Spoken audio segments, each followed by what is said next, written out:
And welcome back to 20 Strongest Captain Class Shinigami video series.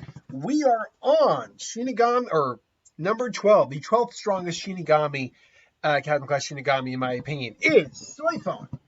And that's really her name. In the Japanese, her name isn't spelled as it is in English in the dub, Soifon. It's spelled, if I'm not mistaken, Soifon, which is Sui,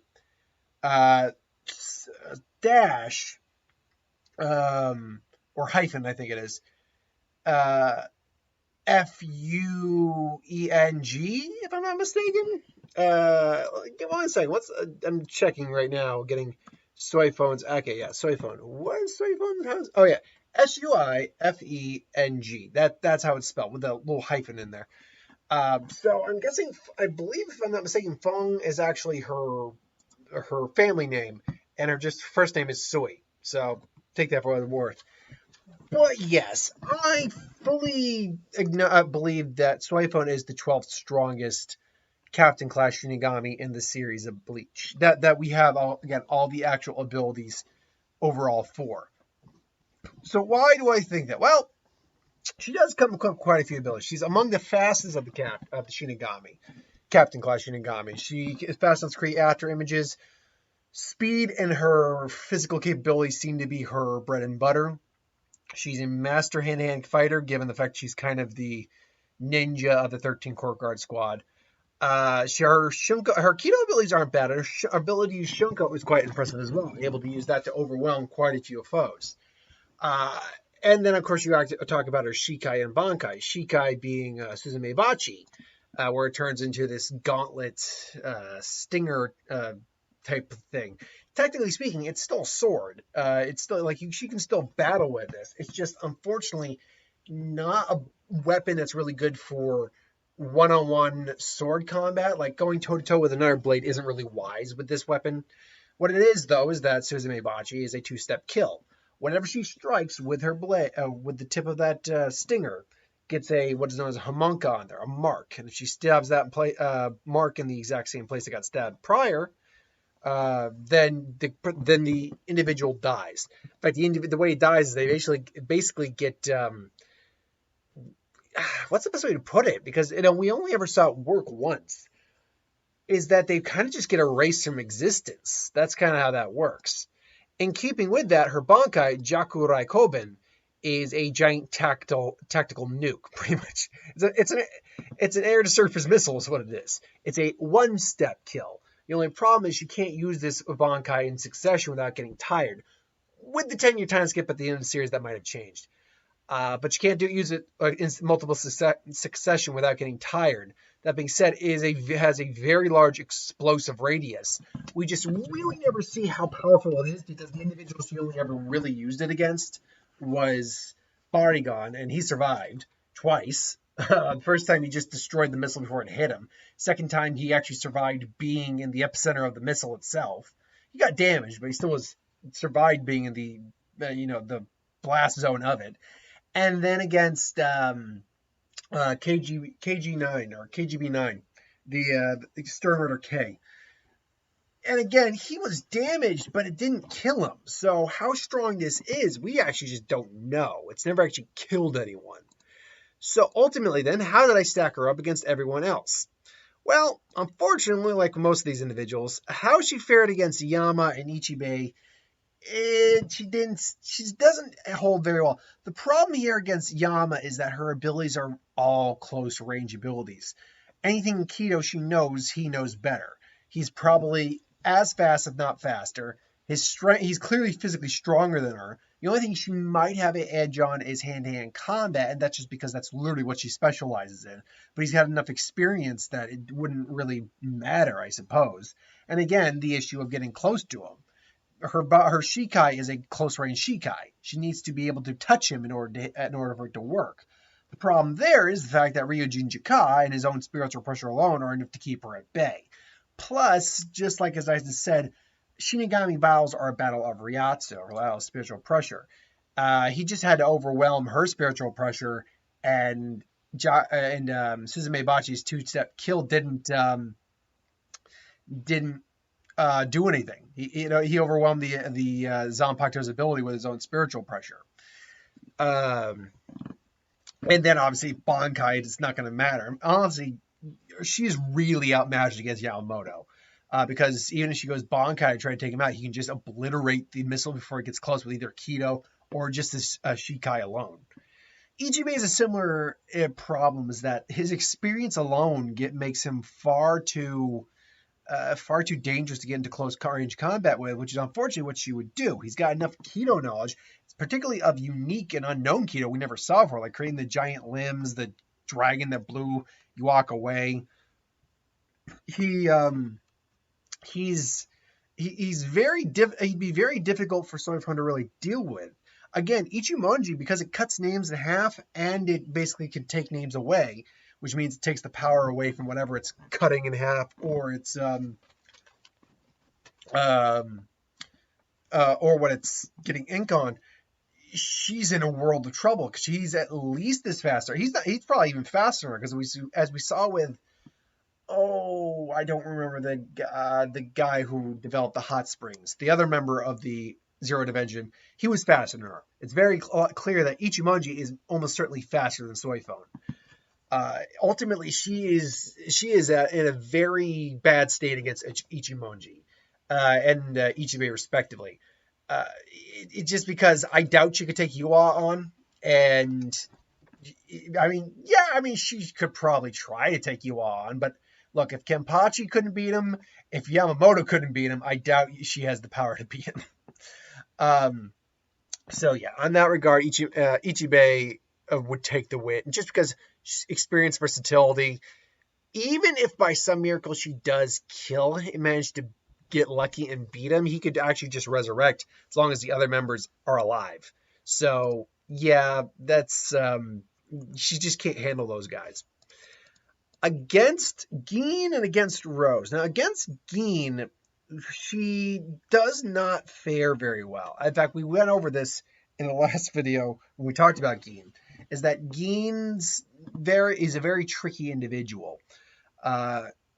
While she definitely probably outspeeds him, his Zanpakuto's ability to just extend at any given length is enough that I think it keeps her out of range from actually dealing the death blow. And then if we're going Bankai to Bankai, he can cleave her Bankai into, frankly, what is just Shikai. But he can cleave his Bankai with his Bankai in an instant. Even if it's not as fast as 500 times the speed of sound, it's still so fast that it was able to catch Ichigo off guard when he used Kinshara Butodan, or Buto, basically dance, where it made it seem like God knows how many, it was expanding and contracting so fast, it looked like there was like thousands of blades coming at Ichigo all at once. So on that basis alone, I think he's going to take the win over. Against Rose, however, and you may have remembered this when I actually talked about Rose, against Rose, she actually doesn't fare too badly. In fact, I think she would actually take the win simply on the fact that she probably wouldn't be messing around with Shikai very much. She would basically be trying to avoid it as best she could. And even though his Bankai could pose a problem, the fact is that if she saw that she was having difficulties, she would go to Bankai even though she hates the idea of using her Bankai, because she feels it goes against her honor as a member of the Stealth Force. It goes against everything she stands for as a member of the Stealth Force. But if she had to, she would, and by going into Bankai, she would be completely overwhelming his Bankai, simply for the fact that she'd be able to blast him from a distance and basically end his Bankai's effect. So I had to get the win to Soifon in that regard. So then coming up next, we got the former head squad for Captain Unohana. Now this one I had difficulty with, because in one hand, Soifon would actually be a perfect opponent to beat Unohana, because the two-step kill should be, in theory, be able to just take her out. She could probably just nuke her from a distance. I'm using the term, it's not really a nuke, but it's essentially blast her with a missile from a distance.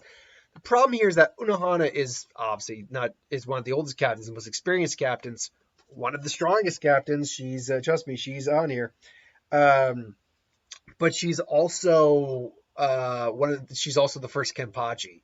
She knows how to fight. She knows how to fight well. Her Kaido, her healing Kido, is enough that she can pretty much regenerate from near anything.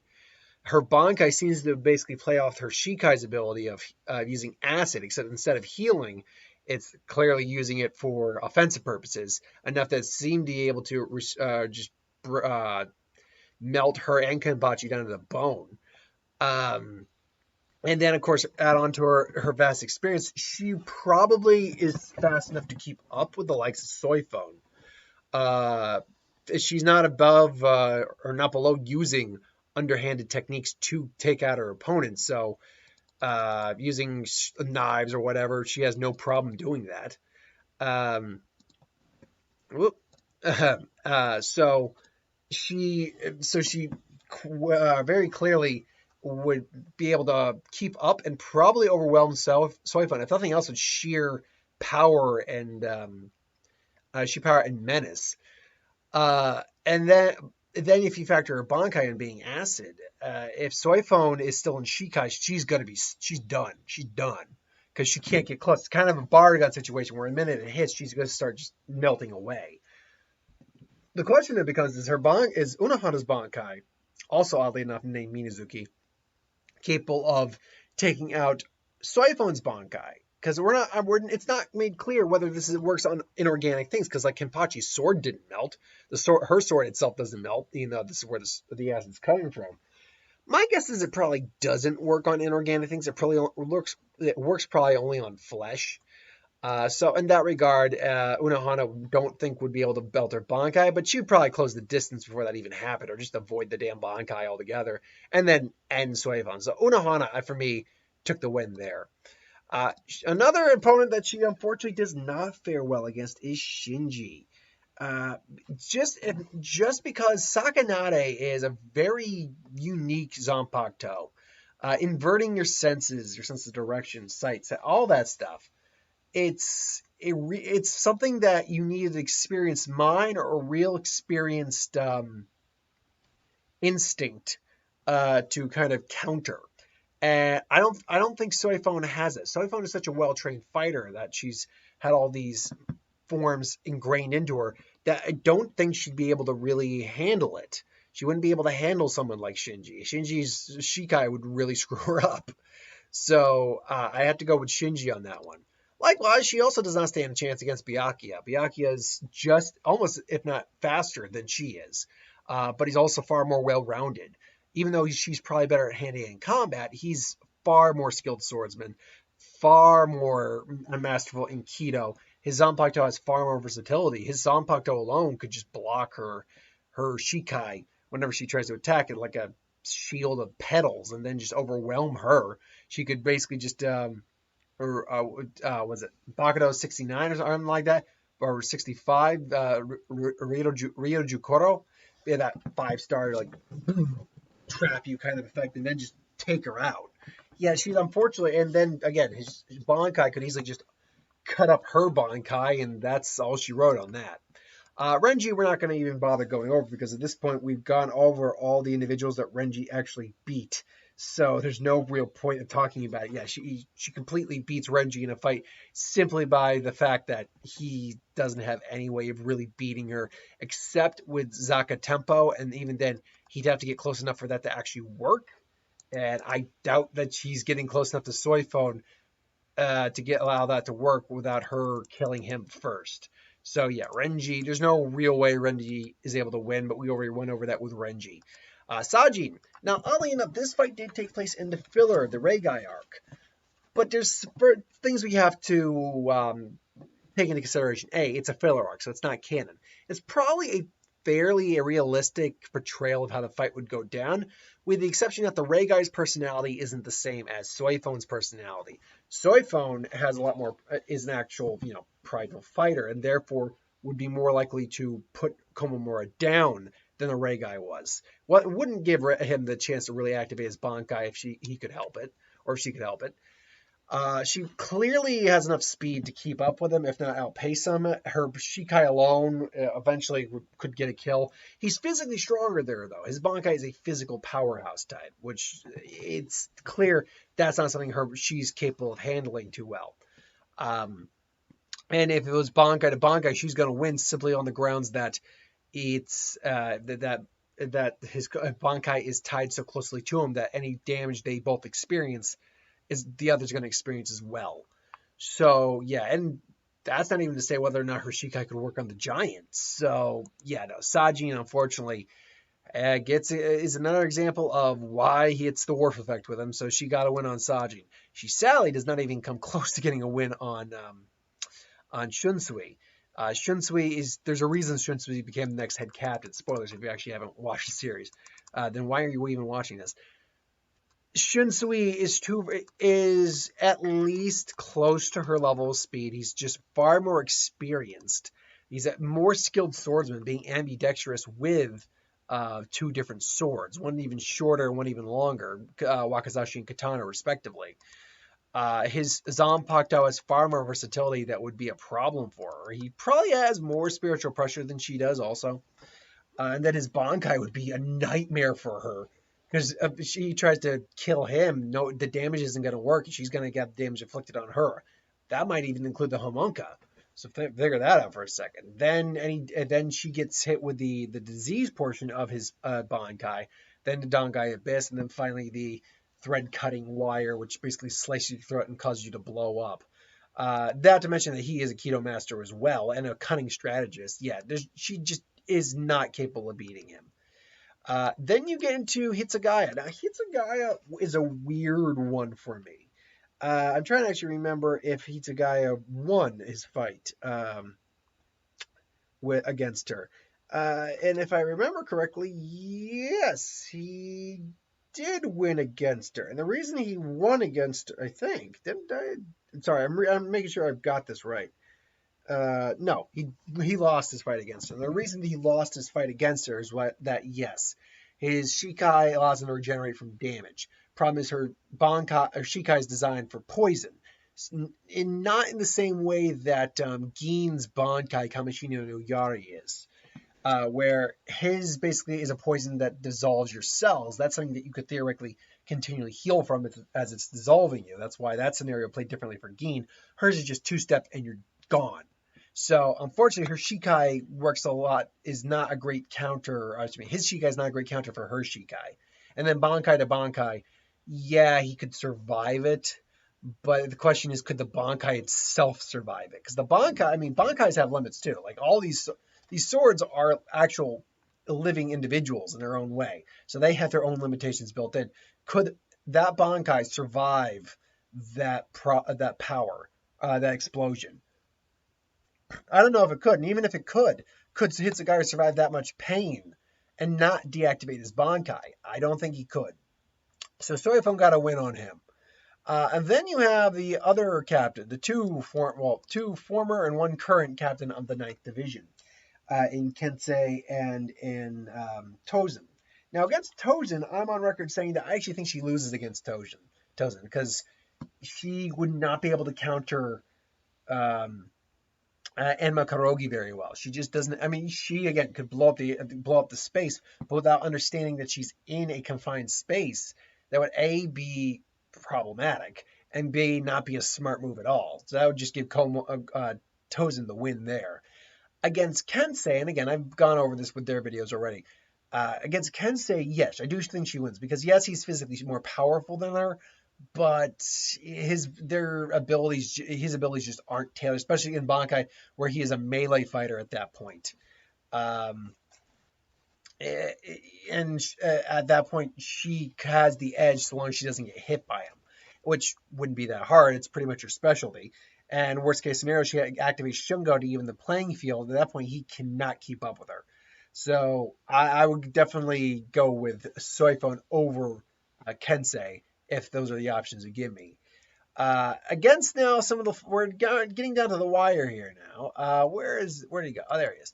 Against Hitsugaya, yeah, this is another case of she's pretty outmatched here. His ice alone gives him enough defense and offensive versatility that she's never going to be able to get a solid hit in with her Shikai. Likewise, even though she's definitely faster, I'd say, and even physically stronger, because again, she is a hand-to-hand combatant.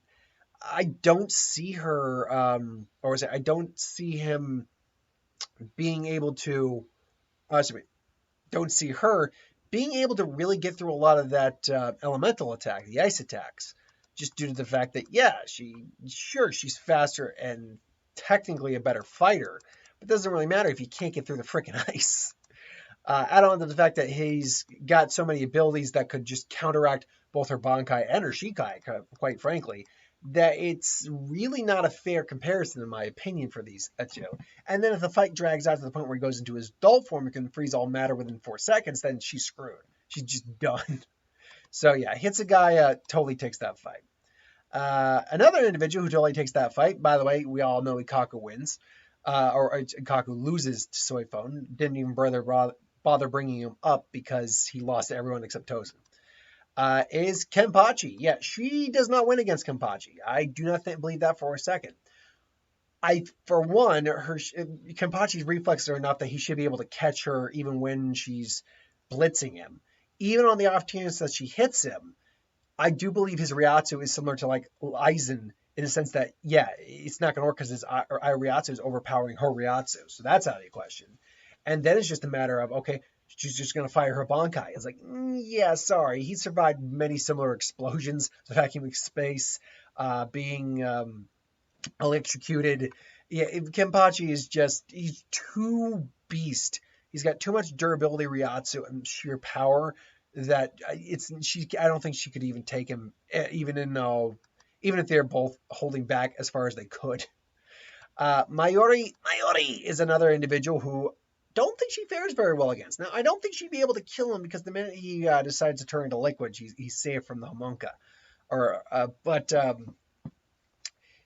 it's a weird one because on one hand, she's clearly a superior fighter to him. Clearly a superior fighter and warrior. But he's a very tricky individual. And he's not without his abilities in battle. His Shikai is very tricky to deal with. If she gets nicked once, which he's got enough confidence that he could nick her, she's got a problem because at very minimum parts of her are going to go just dead. She's just going to be numbed up completely because she's going to be paralyzed. His Bankai will unleash God knows how much poison. So if she breathes it in, she's got a problem. Now, her Shunko and her Bankai could easily take out his Bankai. And really thinking back on this, I'm now thinking, man, maybe she could really beat him in a fight. Problem is, I think the poison is just going to be causing too much detriment, and his body's tricky enough that he would, I think, be able to outlast her out in the long haul while she basically suffocates and chokes on poison and dies. So while I actually think this is a close one, I do give the edge to Maiori. Remember, this is without any prep time. With prep time, he would totally 100% beat her. Hell, I even think he'd beat Kenpachi with prep time. But again, we're talking about without prep time having the general amount of gadgets he usually has on call. And as much as it pisses her off, she does lose to Urahara as well. First off, his attitude alone, and this is without them really knowing their abilities, but his attitude alone, I think, would just piss her off. And when she's angry, she is not as well-honed fighter. She's off her game, she's off tilt, or she's on tilt, I should say. She's just not she's not a level-headed fighter at that point, and she's going to make mistakes. Whereas Urahara is playing for God knows how many scenarios down the road, usually like 1,000. He is a genius for a reason. He also got nominated to captain long before she did, meaning he was stronger as a third seat than she was as a second seat. And I think that she hated that as well. She just hates this man with a passion. And that's probably speaking more to her immaturity than anything else, because when you really break it down, there's no legitimate reason for her to hate this guy. There isn't. She's really just being a child. He's like, no, you got Lady Yoruichi's attention. No, I want the attention. She's mine. It's like, yeah, no, shut up, Soifon. Shut up. Soifon is, I've learned, is not a very fan favorite character. In fact, a lot of people don't like. They like her Zanpakuto, but they don't like her personality, and I can definitely see why. She's very conceited and kind of full of herself in many ways. That pride really. It's one thing to have pride and arrogance, like Kenpachi has that to some degree. But the difference is Kenpachi is a fun character because he's just a battle-loving demon, pretty much. He's a warrior. He doesn't care. Yeah, he's arrogant, but he's got a lot of fun. Aizen's the villain, so that arrogance, while smarmy, is a lot of fun to have. Problem is that Soifon is very arrogant, but she doesn't have a great personality to go along with it. The best we saw of her personality was when she fought Yoruichi. That was about it. So, yeah, against Urahara, his personality alone would already grate on her. But the problem is that he's probably almost as fast as her. He's almost as good at hand-to-hand combat, minimum. He's probably almost certainly a better swordsman. And he's a master of Kido, which, again, would be a hindrance to her because she's not much of a fighter when it comes to using or going against Kido. We've seen her use Kido. It's not that she's incapable of using it. We know she knows it. But she's not a Kido master is the problem. And against the Kido master and a strategist like Urahara, that would be a severe problem. Plus, Benahine's versatility completely one-ups her more than anything else. In fact, her Shikai is pretty easy to predict and counter when you really know how to really know what it's doing. And Urahara's smart enough to know, and she's arrogant enough to say what the Shikai and what the Zanpakuto does. So ultimately, yeah, she would lose to Urahara pretty hard. Last but not least, she would also lose to Rukia. Mostly because the fact that her Shikai reduces her body to absolute zero using cold would be something that actually probably counters Suzume Bachi something, because it's a dead body. It's basically being used again. So I don't know if the Shikai's actual two-step would actually do anything. Even if it does, the fact that she's reducing her body to absolute zero, freezing Suzume Bachi is a risk that Soifon can't really afford to take, because even if she hits her once, she's going to risk possibly destroying the tip of her Zanpakuto, and therefore completely negating the Zanpakuto's ability. She, in theory, could just reseal the sword and maybe reactivate it, but whether or not that works or not, we don't know.